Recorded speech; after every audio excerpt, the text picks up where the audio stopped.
झंडा हमार बाटे देशवा के शान हो, बड़ा निक लागे जब लहर आसमान हो, बड़ा निक लागे। 15 अगस्त आइल याद आवे वीर बलिदान के, 15 अगस्त आइल याद आवे वीर बलिदान के।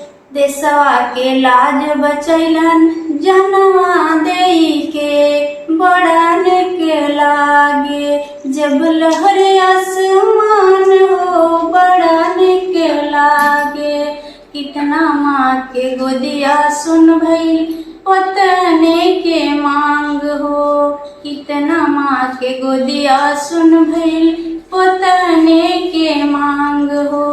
बहन के कलाई गईल देश भइल आजाद हो, बहन के कलाई गईल देश भइल आजाद हो। नाही त गुलामी में जीवन बीत जाइत हो, बड़ा निक लागे जब लहर आसमान हो, बड़ा निक लागे।